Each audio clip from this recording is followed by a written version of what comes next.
안녕하십니까. 저는 중앙감염병병원의 감염내과 전문의 김현재입니다. 오늘 저는 원숭이 두창에 대한 관리에 대해서 여러분께 말씀드리고자 합니다. 제가 말씀드릴 내용은 역학과 전파 경로 그리고 실제 환자들을 대상으로 한 임상 증상에 대해서 말씀을 드리고 병변 사진을 중심으로 한 실제 환자 발생 사례에 대해서 공유해 드리겠습니다. 이어서 질병관리청의 의료기관용 원숭이 두창 안내서를 안내해 드리고 간별 진단 및 원숭이 두창 확진 환자의 치료제 안내를 드리도록 하겠습니다. 먼저 역학입니다. 환자는 지속적으로 증가하고 있어서 22일자 기준으로 16,800명, 오늘자 기준으로는 2만 명이 넘어섰습니다. 총 74개국에서 발생을 하고 있고 사망자도 9명까지 증가를 하고 있습니다. 사망자뿐만 아니고 소아나 임산부에서도 환자가 발생을 하고 있어서 점차 확산되는 추세입니다. 이에 질병관리청 및 세계보건기구에서는 원숭이 두창의 위험성을 논의를 해서 WHO에서는 국제보건 공중위기 상황을 선포를 했고, 이에 따라서 우리나라 질병관리청에서도 원숭이 두창 위기평가 회의를 개최하였습니다. 다만 국내에서는 아직 확진자가 1명밖에 발생하고 있지 않고 지역사회 유행은 없는 상황으로 위기 단계를 주의 단계로 유지하는 것으로 결정하였습니다. 전파 경로에 대해서 말씀을 드리겠습니다. 전파 경로 중에 주된 전파 경로는 감염된 병변, 물집이나 딱지, 체액의 직접 접촉을 통해서 밀접한 접촉 발생 상황이 발생하는 경우입니다. 그래서 주로는 성관계나 키스, 껴안기, 원숭이 두창으로 인한 상처와의 접촉 등이 주된 전파 경로고요. 그 외에 가능한 전파 경로로는 비말 전파나 공기 전파가 가능하지만 이는 가능성이 매우 낮습니다. 그 외에도 감염 환자의 체액이나 병변이 묻은 매개체를 통한 전파가 있을 수 있고 수직 감염도 있을 수 있습니다. 말씀드렸다시피 주된 전파 경로는 감염된 병변의 직접 접촉을 통해서 전파가 되는 것이기 때문에 현재까지는 주로 성관계를 통해서 전파가 되는 것이 주된 전파 경로가 되겠습니다. 실제 환자에 대해서 처음에는 이제 아프리카에서 발생한 환자들을 중심으로 임상 양상이나 사진이 알려졌습니다. 그래서 이런 손발에 많은 수의 병변이 발생하는 것으로 알려졌으나 실제 발생한 환자의 임상 사례를 보면은 성기 주변에 한두 개의 병변이 발생하는 것으로 알려져서 처음 알려진 것과는 좀 다른 양상으로 확인되고 있습니다. 최근 뉴 잉글랜드 저널 오브 메디슨에서는 전 세계 각국의 환자 528명을 대상으로 임상 양상을 분석을 하였습니다. 주된 연령대는 30대였습니다. 그리고 99% 이상에서 남성이 환자였고요. 대개 그 발생하는 환자는 98% 이상이 호모섹슈얼이나 바이섹슈얼인 경우였습니다. 이를 통해서 주로 성관계로 전파가 된다는 것을 알 수가 있는데요. 반면에 HIV 양성인 환자는 40% 정도 확인이 됐습니다. 전파 경로를 추적을 했을 때 아까 말씀드린 대로 95%가량은 섹슈얼 컨택으로 인해서 전파가 이루어집니다. 호모섹슈얼이나 바이섹슈얼 상태가 전파를 일으키는 건 아니고요. 이런 섹슈얼 컨택이 전파를 일으키기 때문에 동성애자가 전파를 일으킨다 이런 오해는 이제는 안 하셔도 될 것 같습니다. 또한 이런 섹슈얼 컨택 외에도 논 섹슈얼 컨택도 발생을 하고 있고 하우스홀드 컨택도 발생을 하고 있어서 소아에서도 최근 환자가 발생했습니다. 주된 임상 증상으로는 95%에서 래쉬가 발견이 됐고요. 60%에서는 피버, 그리고 56%에서는 림프 아데노패시가 확인이 되었습니다. 그 외에도 파링자이티스, 헤드에이크, 마이알지아 등이 확인되었습니다. 대부분의 스킨 리전은 아노제니탈 리전에 많이 분포가 되어 있던 것을 확인을 할 수 있었습니다. 그 외에도 페이스에서도 25%, 그리고 손발, 몸통에서도 55% 정도 확인이 돼서 주로는 아노제니탈 리전에 많이 분포가 되지만 트렁크나 아니면 사지에서도 많이 발견이 되는 것을 확인을 할 수 있었습니다. 병변의 양상은 주로는 베시클, 수포의 형태로 많이 확인이 됩니다. 그 외에도 추가적으로는 얼서의 형태도 많이 확인이 된 것을 볼 수 있습니다. 병변의 개수는 초반 환자 분석에서는 5개 미만이 상당히 많다 이렇게 분석이 됐는데요.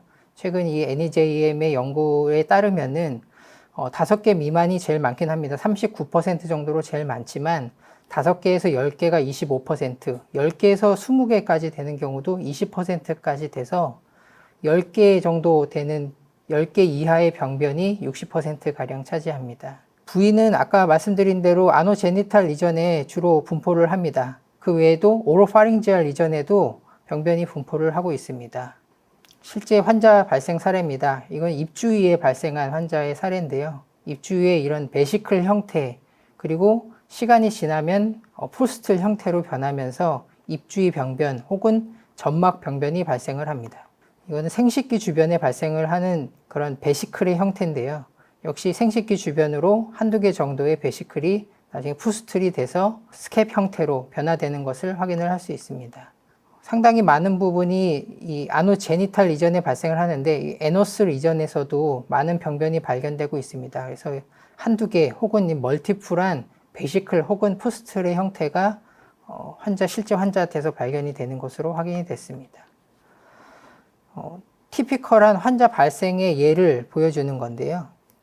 진단 4일 전에 컨돔리스 섹스를 MSM 환자가 시행하면서 진단 날에는 시필리스로 진단을 받고 페니실린 투여를 받았으나 4일 정도 지나서 증상이 더욱 악화되면서 새로운 병변이 확인됐습니다. 그래서 11일째에 원숭이 두창을 확진을 받았습니다. 당시에는 페이셜이나 제니탈 리전의 PCR 양성이었습니다. 3주째 되던 날에는 얼굴에 있는 PCR 리전은 음성이 됐으나 제니탈 리전에는 여전히 PCR 양성이었고 4주째 돼서는 얼굴과 제니탈 리전 모두 PCR 음성이 된 환자입니다. 이렇게 임상 증상에 대해서 말씀을 드렸고요. 다음은 질병관리청에서 배포한 원숭이 두창 안내서에 대해서 간단히 설명을 드리도록 하겠습니다. 우선 사례 정의입니다. 사례는 확진 환자, 의사 환자로 나뉘는데요. 확진 환자는 원숭이 두창에 부합되는 임상 증상을 나타내면서 진단을 위한 검사 기준에 따라 감염병 병원체 감염이 확인된 사람의 확진 환자에 해당이 됩니다. 의사 환자는 임상 증상 및 역학적 연관성을 고려해서 원숭이 두창이 의심되나 진단을 위한 검사 기준에 부합하는 검사 결과가 없는 사람을 의사 환자로 정의를 합니다. 그래서 사례 분류를 위한 기준은 원숭이 두창에 부합하는 전형적인 임상 증상이 있고 역학적 연관성이 1개 이상 해당되는 환자를 의사 환자로 분류해서 확진 검사를 나가는데요. 역학적 연관성이 없어도 감염내과, 항문외과, 비뇨의학과, 피부과 전문의의 진료 결과 원숭이 두창이 의심되는 경우는 의사 환자로 분류가 가능합니다. 이 부분은 보건소나 아니면 시도 권역 대응센터 역학조사반에 확인을 받은 후에 의사 환자로 인정을 받게 됩니다. 앞서 말씀드린 임상 증상과 역학적 연관성에 대해서 좀 더 자세하게 말씀을 드리겠습니다. 임상 증상은 원인 불명의 급성 발진과 함께 올해 3월 15일 이후에 아래의 증상이 하나 이상 나타나는 경우입니다. 급성 발열, 두통, 림프절 병증, 요통, 근육통, 무기력증 등이 나타났을 때 임상 증상에 합당하다고 보는데요. 급성 발진의 경우 아래와 같은 원인의 발진은 제외합니다. 수두나 대상포진, 홍역, 지카, 댕기, 치kun구니아, 매독, 박테리아 피부 감염, 파종성 인균 감염, 연성 항암, 성병, 림프 유가종, 사타구니 유가종, 물사마귀 알레르기 반응 등은 원인 불명의 급성 발진에서 제외합니다. 말씀드린 이런 발진에 대한 감별 진단은 뒤에 다시 말씀을 드리도록 하겠습니다. 역학적 연관성에 대해서 말씀을 드리면은 증상 시작 21일 이내에 원숭이 두창 환자, 확진 환자나 의사 환자와 직접적인 접촉이 있는 경우, 이 직접적인 접촉은 주로 성접촉이나 성행위를 포함합니다. 또는 원숭이 두창 풍토병이 발생하는 지역, 혹은 현재 발생 지역에 여행력이 있는 경우, 그리고 아프리카 고유종인 야생동물 및 반려동물 접촉력이 있는 경우 역학적 연관성으로 여겨집니다. 이 원숭이 두창 풍토병 국가 및 발생 지역은 질병관리청 홈페이지에 지속적으로 업데이트가 되어 있습니다. 이런 역학적 연관성이 없더라도 앞서 말씀드린 대로 전문의의 진료 결과 원숭이 두창이 의심한 경우에는 지자체와 상의한 후에 의사 환자로 분류가 가능하니 상담을 부탁드립니다. 그래서 앞서 말씀드린 내용을 하나의 인포그래픽으로 정리를 한 겁니다. 원인 불명의 급성 발진이 나타나면은 우선 간별 진단을 해주시고요. 특별한 원인이 없다 하면은 임상 증상이 한 개 이상 있는지를 확인을 하시고, 그 다음에 역학적 연관성을 확인하셔서 이런 임상 증상과 역학적 연관성이 있는 경우 의사 환자로 분류를 한 뒤에 피부 병변이나 가피 등에서 특이 유전자를 검출을 해서 확진을 하는 과정을 거치게 됩니다. 진료 시에는 표준주의, 접촉주의, 비말주의, 공기주의를 모두 준수하시는 보호장구를 착용을 하시고 진료를 하셔야 됩니다. 그래서 4종 보호구를 착용을 권고합니다. 코로나 진료와 동일한 보호구를 착용하시면 된다고 생각하시면 되겠습니다. 그래서 KF94 및 동급의 호흡기 보호구, 고글, 긴팔 가운, 일회용 장갑을 사용하시면 됩니다. 신고 및 보고에 대해서 말씀을 드리겠습니다. 사례 정의에 부합하는 경우 의료기관은 원숭이 두창 의사 환자에 대해서 24시간 이내에 신고 및 신속히 상황을 보고해야 합니다. 그래서 신고는 질병보건통합관리 시스템의 웹사이트를 통해서 제2급 감염병 원숭이 두창으로 웹신고를 해주시고 팩스 신고도 가능합니다. 신고 후에 종합적인 대응을 해야 되기 때문에 신고만 하는 게 아니고 바로 의료기관 관할보건소에 전화를 하셔서 상황 전파를 하셔야 됩니다. 말씀드린 대로 그렇게 상황 전파가 필요한 이유는 환자 이송이라든지 병상 배정 때문에 필요한 부분인데요. 원숭이 두창이 의심되는 경우에 입원을 해서 검사를 시행합니다. 격리 입원을 해서 검사를 시행합니다. 그래서 의사 환자는 진단, 치료 및 검체 채취를 위해서 시도별 지정 입원 치료 병상에 우선 입원하여 검사를 시행합니다.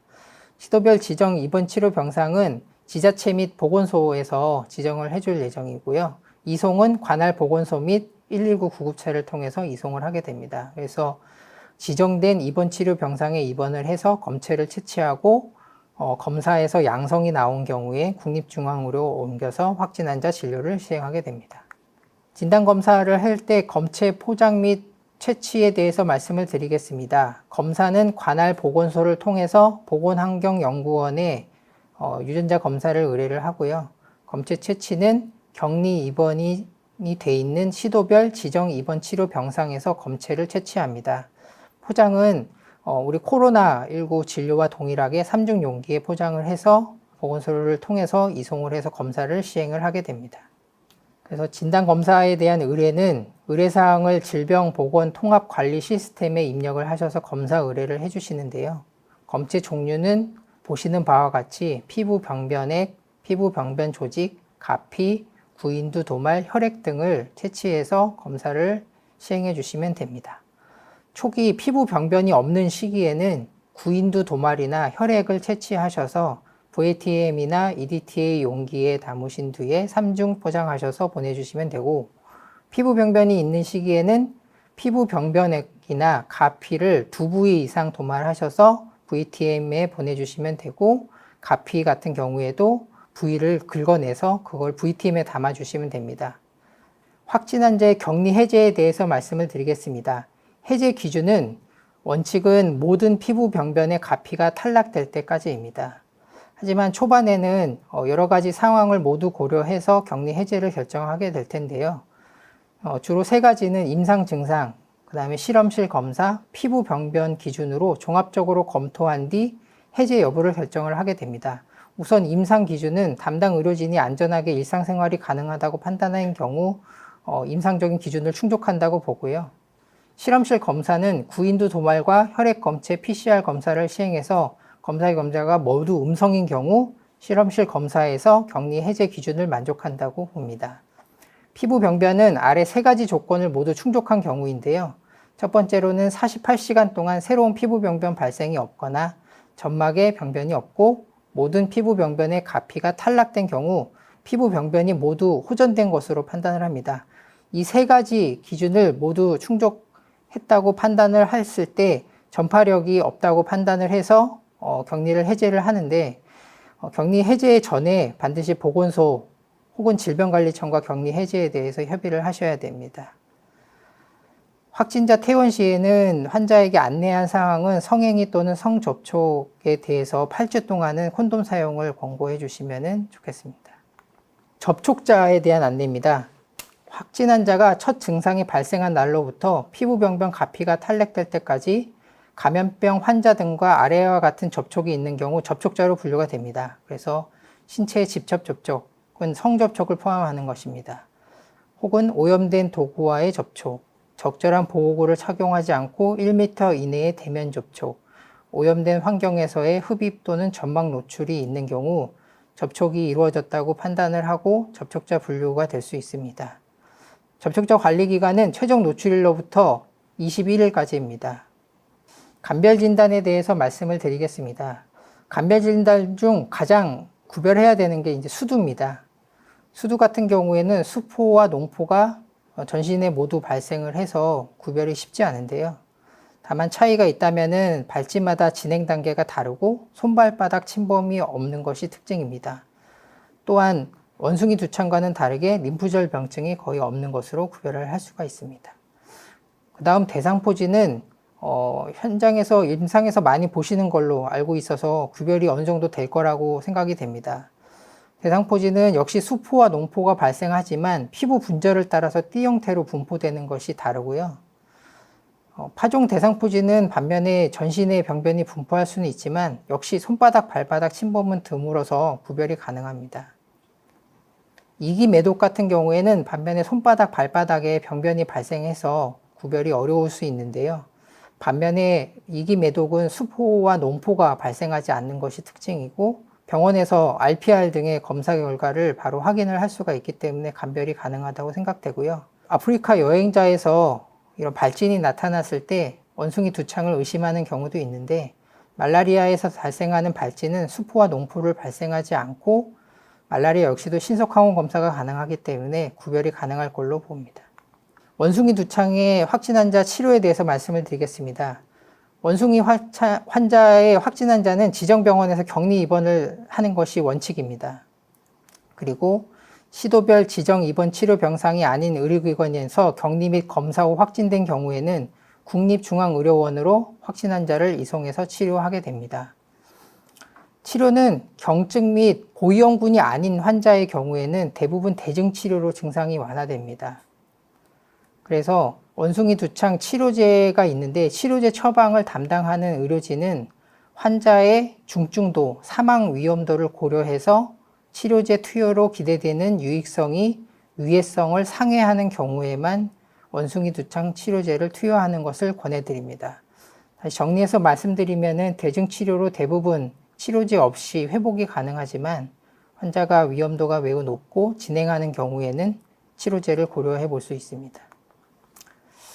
국내에 지금 들어온 원숭이 두창 대상으로 한 치료제는 성분명이 테코비리마트입니다. 상품명은 티폭스라고 되어 있는데요. 올스폭스 바이러스의 표면 단백질에 작용해서 바이러스의 로드를 낮춰주는 역할을 합니다. 경구로 투여를 하고 13kg 이상의 소아 및 성인에게 투여를 합니다. 그래서 용법 및 용량은 14일간 12시간마다 200mg에서 600mg까지 투여를 하는 것으로 되어 있습니다. 앞서 말씀드린 대로 두창 환자에 대한 안정성 평가 자료는 부족하고 임상 효과에 대한 데이터도 부족한 상황이기 때문에 위해성과 환자에게 투여됐을 때의 이득을 잘 고려해서 투여 여부를 결정하셔야 되겠습니다. 앞으로도 원숭이 두창에 대해서는 많은 업데이트가 이루어질 예정으로 추가되는 정보가 있으면 다시 공유 드리도록 하겠습니다. 이상으로 제가 말씀드린 내용을 마치겠습니다. 시청해 주셔서 감사합니다.